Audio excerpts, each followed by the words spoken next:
Hello everyone, एक बार फिर से बहुत बहुत स्वागत है आप सभी का आपके अपने YouTube channel the hope Uttarakhand में। तो देखिए, जैसा मैंने आप लोगों को कल कहा था कि अब से आपकी जो क्लासेस आएंगी वो फैक्ट बेस पर आएंगी, यानी कि अब हम उसे डिटेल में फ़िलहाल नहीं पढ़ेंगे क्योंकि आप लोगों का जो है एग्ज़ाम कैलेंडर जारी हो गया है और आने वाले कुछ महीनों में आपके एग्ज़ाम्स है। तो हम वही चीज़ें पढ़ेंगे जो डायरेक्टली आपसे एग्ज़ाम में पूछी जाती हैं। बाकी डिटेल क्लासेस जो हैं इसके बाद हम कभी देख लेंगे। फ़िलहाल हम यहाँ पर फैक्ट बेसिस पर पढ़ने जा रहे हैं।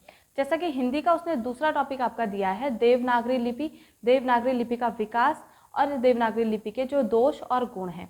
तो डायरेक्टली आज हम शुरुआत करते हैं देवनागरी लिपि से, ठीक है। तो देवनागरी लिपि पढ़ाने से पहले मैं आपको थोड़ा सा पिछले टॉपिक पे लेकर जाना चाहती हूँ, जहाँ पर हमने भाषा के भेद पढ़े थे और वहाँ पर हमने भाषा के दो भेद पढ़े थे, मौखिक भाषा और लिखित भाषा, ठीक है। तो मौखिक भाषा किसे कहा जाता है? जो हम बोलते हैं उसको मौखिक भाषा कहा जाता है, और जो हम बोलते हैं उसे जब हम लिखने की कोशिश करते हैं, यानी कि जिन चिन्हों से हम उसे लिखते हैं वो लिखित भाषा में आती है। तो जो लिखित भाषा के लिए चिन्ह यूज़ किए जाते हैं उनको कहा जाता है लिपि। तो अभी आपको यहाँ पर डेफिनेशन क्या लिखनी है, तो परिभाषा आपको लिखनी है, ध्वनियों को जिन चिन्हों द्वारा व्यक्त किया जाता है उसको क्या कहा जाता है? लिपि कहा जाता है, ठीक है, उसको कहा जाता है लिपि। अब चिन्ह का क्या मतलब है, अब ये समझना जरूरी है। चिन्ह का मतलब है, जैसे अगर हम हिंदी की बात करें तो अ आ इ ई जो है इसको चिन्ह कहा जाता है, वर्ण कहा जाता है। हम हिंदी की अगर बात करें तो हमारी जो हिंदी आती है वो कौन सी लिपि में आती है? देवनागरी लिपि में। हिंदी हो गई, संस्कृत हो गई, नेपाली हो गई, मराठी हो गई और भी इसमें है, जैसे हरियाणवी हो गई, और भी कई हैं। तो ये सारी किस में आती हैं? देवनागरी लिपि में। इसके बाद अगर बात की जाए कि अंग्रेजी किस लिपि में आती है, तो अंग्रेजी आती है आपकी रोमन लिपि में। ये किस में लिखी जाती है? रोमन लिपि में। वहीं अगर उर्दू की बात की जाए तो उर्दू आपकी आती है फारसी लिपि में। तो कुछ इस तरीके से आपकी जो लिपियां हैं वो इस तरीके से हैं। और यहाँ से क्वेश्चन कभी ये भी पूछ लेता है कि अंग्रेजी किस लिपि में लिखी जाती है, तो रोमन लिपि में। और सबसे ज़्यादा इंपॉर्टेंट देवनागरी लिपि में आपको ये याद रखने हैं जो मैंने यहाँ पर लिखे हैं। इसके बाद भी आप आगे हम देखेंगे कि और कौन कौन से इसमें आते हैं, ठीक है। अब इससे आगे बढ़ते हैं। नेक्स्ट उसने दिया है देवनागरी लिपि का विकास। नेक्स्ट आपको हेडिंग डालनी है देवनागरी लिपि का विकास।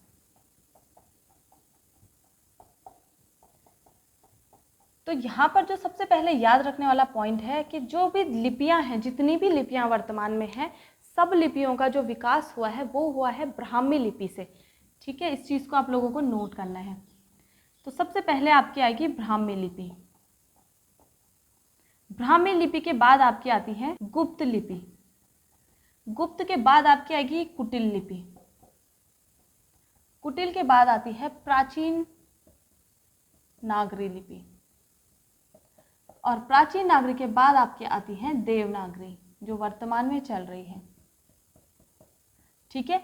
तो देवनागरी का जो विकास हुआ है वो कहाँ से हुआ है? ब्राह्मी से। यानी कि जितनी भी लिपियां भारत में यूज हो रही हैं सबका विकास हुआ है आपकी ब्राह्मी लिपि से। ये चीज़ आपको याद रखनी है। ब्राह्मी जो लिपि है ये इन सब लिपियों की जननी कही जाती है, ठीक है। तो ब्राह्मी सबसे पहले आएगी, गुप्त फिर आएगी कुटिल, प्राचीन नागरी और देवनागरी। प्राचीन नागरी और देवनागरी जो है ये लगभग एक जैसे ही लिपि है, इसमें सिर्फ टाइम पीरियड का अंतर है। अगर इसका टाइम पीरियड देखा जाए तो ये 800 से 1200 ईसा पूर्व की है। और अगर इसकी बात की जाए तो ये वर्तमान में जो चल रही है, यानी 1200 के बाद अभी तक जो चल रही है वो आपकी देवनागरी लिपि चल रही है, ठीक है। और जो ये देवनागरी लिपि है, अगर दक्षिण भारत में इसको देखें तो दक्षिण भारत के इलाकों में इसको कहा जाता है नंदी नागरी। ये कहा जाता है दक्षिण भारत के इलाकों में, ठीक है। इसके साथ ही इसका एक और नाम है और वो है ग्रंथन लिपि, ठीक है। तो देवनागरी लिपि को आपका जो है वो क्या कहा जाता है? नंदी नागरी कहा जाता है दक्षिण भारत में, और इसको ग्रंथन लिपि भी कहा जाता है। इसके साथ ही साथ महाराष्ट्र की बात की जाए तो महाराष्ट्र में देवनागरी लिपि को कहा जाता है बालबोध। तो ये अन्य नाम है देवनागरी लिपि के, ये भी आपको पता होने चाहिए, ठीक है। डायरेक्टली आपसे पूछ लेगा कि ग्रंथन लिपि जो है किस लिपि का नाम है, वहां पर ऑप्शन होगा ब्राह्मी, गुप्त, कुटिल या फिर देवनागरी। तो देवनागरी आपको पता होना चाहिए, ठीक है। इतना नोट करने के बाद आपको लिखना है देवनागरी लिपि पर भाषा का प्रभाव। ये बहुत इंपॉर्टेंट है, इसका विकास, इसको इसी तरीके से सीरीज में आपको याद कर लेना है, ठीक है। इसके बाद लिखना है भाषा का प्रभाव, देवनागरी लिपि पर भाषा का प्रभाव। और इसमें सबसे पहले आपको यहाँ पर लिखना है फारसी। फारसी के बाद आपको लिखना है बांग्ला। बांग्ला के बाद आपकी आएगी गुजराती, और यहाँ पर अंत में आपको लिखना है अंग्रेजी, ठीक। तो देखिए जो फारसी भाषा है और जो देवनागरी भाषा है, इसमें कहीं ना कहीं समानताएं मिल रही थी, इसलिए इन दोनों में डिफ्रेंशिएट कैसे किया जाए, इस चीज़ का जो है वहाँ पर मुद्दा बन रहा था। तो फारसी भाषा आपने देखी होगी, फारसी भाषा किस तरीके से लिखी जाती है, लगभग हिंदी की तरीके से ही लिखी जाती है। तो इन दोनों में जो डिफरेंस है देवनागरी लिपि में और फारसी भाषा में, वो है नुक्ता का, ठीक है। एक तो नुक्ता का फर्क है। नुक्ता किसको कहते हैं, आपने अगर देखा होगा कि क वर्ण लिखा है, उसके यहाँ पर एक बिंदी लगा दी जाती है, या फिर ख वर्ग अगर मैं लिखती हूँ उसके यहाँ पर एक बिंदी लगा दी जाती है। तो जो ये बिंदी है इसको कहा जाता है नुक्ता। और इसी नुक्ता के ऊपर एक बहुत बड़ी कहावत है कि नुक्ता के हेर फेर से खुदा जुदा हो जाता है। यानी कि अगर आप उर्दू में देखेंगे इस नुक्ता की, अगर मैं बात करूँ उर्दू में, अगर खुदा लिखा हुआ आप देखोगे तो खुदा किस तरीके से लिखा जाता है, कुछ इस तरीके से खुदा लिखा जाता है, ठीक है। वहीं अगर जुदा लिखने की बात की जाए तो जुदा किस तरीके से लिखा जाता है, वो इस तरीके से लिखा जाता है। तो नुक्ता के हेर फेर से खुदा जुदा हो जाता है। इसी से आपको याद रखना है नुक्ता किसको कहते हैं, इसको कहते हैं। और फारसी और देवनागरी में किस चीज़ का डिफरेंस है, इस नुक्ता का ही डिफरेंस है, ठीक है। तो ये चीज़ याद रखनी है। दूसरी बात, इसमें जो है घसीट कर भी लिखा जाता है। जो फारसी है आपकी, इसको किस तरीके से लिखा जाता है, घसीट कर, घसीट कर, या फिर इसको मिलाकर आप बोल सकते हो, ठीक है। तो ये आपका हो गया देवनागरी, और इसमें थोड़ा सा डिफरेंस। बांग्ला की बात की जाए तो बांग्ला में जो लिखा जाता है ये किस तरीके से लिखा जाता है, चौकोर, चौकोर तरीके के वर्ड लिखे जाते हैं बांग्ला में। गुजराती की बात की जाए तो गुजराती में जो सिरा रेखा होती है वो नहीं खींची जाती, ठीक है, सिरा रेखा इसमें नहीं होती है। तो सिरा रेखा क्या होती है, जैसे मैंने गुजराती लिखा है, इसके ऊपर जो ये लाइन अगर मैं मिटा दूँ तो ये गुजराती इस तरीके से, गुजरात में इस तरीके से लिखा जाता है, और सिरा रेखा कहा जाता है इसके ऊपर खींची जाने वाली ये लाइन को। अंग्रेजी की मैं बात करूँ तो अंग्रेजी में जो हमारा विराम चिन्ह होता है उसको छोड़कर सारे के सारे चिन्ह जो हैं आपके अंग्रेजी से लिए गए हैं, विराम चिन्ह को छोड़कर, ठीक है। सारे के सारे कहाँ से लिए गए हैं, अंग्रेजी से लिए गए हैं। तो ये कुछ है भाषा का प्रभाव, किस तरीके से जो है भाषाएं डिफ्रेंशिएट आप यहाँ से कर सकते हैं, कुछ इस तरीके से इनको डिफ्रेंशिएट किया जा सकता है। नेक्स्ट आपको हेडिंग डालनी है देवनागरी लिपि में प्रमुख भाषाएं, और यहाँ से क्वेश्चन बहुत ज़्यादा आपका पूछा जाता है, इसको आपको अच्छे से याद कर लेना है। तो देवनागरी लिपि में जो भाषाएं आती हैं वो अभी आपको नोट करनी है। तो सबसे पहले आपको यहाँ पर याद रखनी है हिंदी, संस्कृत,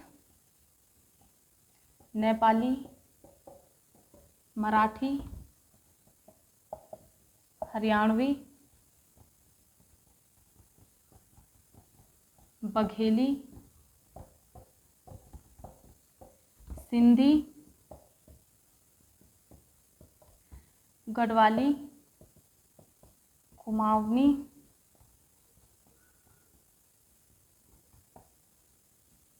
कोंकणी, पाली,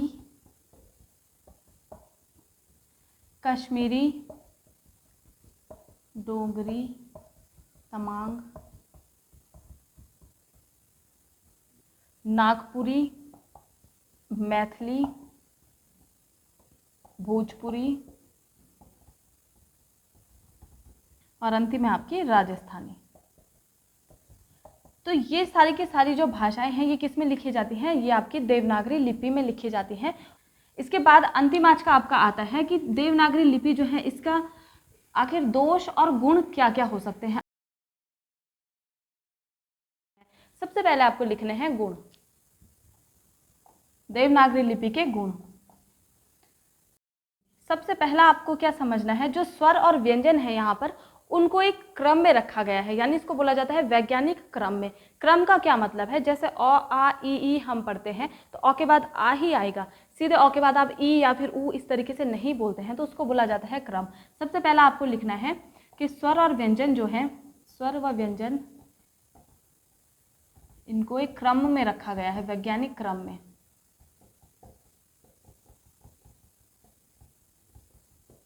ठीक है, इनको वैज्ञानिक क्रम में रखा गया है। दूसरा आपको लिखना है, जो आपकी देवनागरी लिपि है ये फ्लेक्सिबल है, यानी कि ये क्या है, लचीली प्रकृति की है। लचीली प्रकृति का क्या मतलब होता है, जो कहीं पर भी एडजस्ट हो जाती है, किसी भी तरीके से एडजस्ट हो जाती है, उसको बोला जाता है लचीला। अब कोई इंसान होता है वो कहीं पर भी एडजस्ट हो जाता है तो उसको बोला जाता है फ्लेक्सिबल है, कहीं पर भी एडजस्ट कर लेता है। उसी तरीके से आपकी देवनागरी लिपि क्या है, फ्लेक्सिबल है। तीसरा इसका गुण लिखना है आपको, प्रत्येक जो वर्ण है इसका वो क्या है, लेखन में भी है, प्रयोग में भी आता है और उच्चारण में भी एक समान है। यानी कि जो भी आप बोलते हैं उसको आप लिख भी सकते हैं उसी तरीके से, उसका प्रयोग भी कर सकते हैं, उच्चारण भी उसका उसी तरीके से होता है। चौथा गुण लिखना है आपको इसका, जो इसके स्वर हैं उनमें मात्राएं भी होती हैं, और मात्राएं होने की वजह से क्या होता है, आप किसी भी तरीके से उसे लिख सकते हैं, स्वरों में मात्राएं। नेक्स्ट पॉइंट लिखना है, संयुक्त अक्षर जो हमारे होते हैं उनको लिखने की विशेषता है। और संयुक्त अक्षर आपके कौन से होते हैं, अक्ष, त्र, ज्ञ और श्र। ठीक है, ये आपके 4 संयुक्त अक्षर होते हैं, इनको हम आगे पढ़ेंगे। इसको भी जो है लिखने की व्यवस्था की गई है। नेक्स्ट आपको पॉइंट नोट करना है, जो शब्द आप उच्चारण करते हैं उनको, जो शब्द भी हम बोलते हैं उनको उच्चारण के अनुसार आप लिख सकते हैं। यानी कि जो मैं बोल रही हूँ उसी तरीके से आप इसे लिख सकते हैं, बल्कि इंग्लिश में ऐसा नहीं होता है, वो हम आगे समझेंगे। नेक्स्ट पॉइंट आपको लिखना है, जो आपकी देवनागरी लिपि में हम जो भी चीज़ें लिखते हैं ये क्या है, स्थान कम घेरता है। स्थान कम घेरने का क्या मतलब है कि अगर आप इंग्लिश में किसी चीज़ को लिखते हो, अगर मैं गुड लिखती हूँ तो GOOD गुड लिखती हूँ, ठीक है, बल्कि इसी गुड को मैं और कम स्थान में इस तरीके से भी लिख सकती थी। तो ये कहीं ना कहीं जो है देवनागरी लिपि में ऐसा नहीं है, आप किसी चीज़ को एक ही तरीके से लिख सकते हो और उसको क्या है, वो स्थान भी कम घेरता है, इस तरीके से अननेसेसरी का स्थान ज़्यादा नहीं घेरता है। ठीक, इतना आप लोगों को नोट करना है। और नेक्स्ट पॉइंट आपको लिखना है, नेक्स्ट आपको लिखना है, एक ध्वनि हेतु एक वर्ण, यानी एक ध्वनि में एक ही वर्ण है। ठीक, नेक्स्ट पॉइंट है अक्षरिक लिपि, यानी कि क्या है, देवनागरी लिपि एक अक्षर वाली लिपि है। ठीक, तो ये हो गए इसके गुण, ये आपको इसी तरीके से याद कर लेने हैं, कंठस्थ रट लेने हैं, क्योंकि वहां पर आपको ऑप्शन दे देगा निम्नलिखित में से कौन सी विशेषताएं देवनागरी लिपि की नहीं है, या फिर कौन से इसके गुण हैं, कौन से इसके दोष हैं, और एक कोई ना कोई वहां पर गलत दे देगा और उसको आपको निशान लगाना होता है। इस तरीके से यहाँ से क्वेश्चन बनता है। अब बात कर लेते हैं इसके दोष की।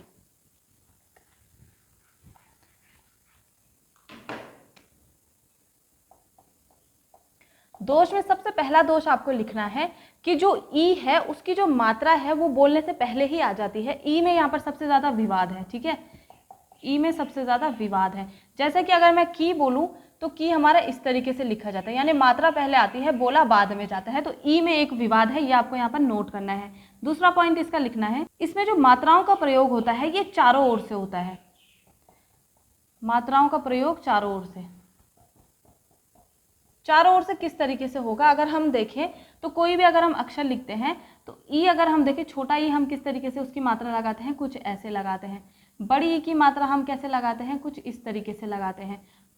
वहीं ए हमारा ऐसे लगता है और ऊ हमारा इस तरीके से लगता है। तो मतलब चारों ओर से हम इसकी मात्राएं लगा सकते हैं, ये कहीं ना कहीं इसके दोष में शामिल किया गया है। नेक्स्ट पॉइंट आपको लिखना है, कुछ ध्वनियाँ जो देवनागरी लिपि की हैं वो 2 से अधिक रूप में पाई जाती हैं।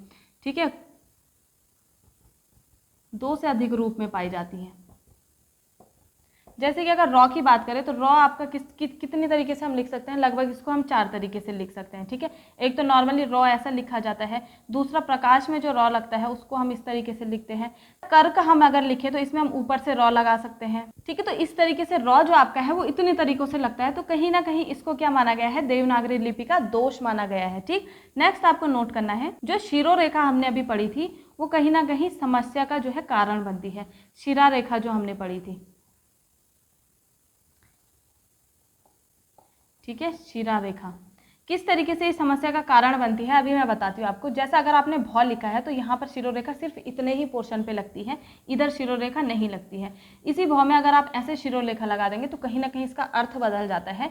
इसी तरीके से अगर हम बात करें धौ की, तो धौ हम ऐसा लिखते हैं, इसको अगर मैं इस तरीके से लिख दूँ तो इसका अर्थ जो है वो बदल जाता है। इस वजह से ये कहीं ना कहीं देवनागरी लिपि का क्या माना गया है, दोष माना गया है।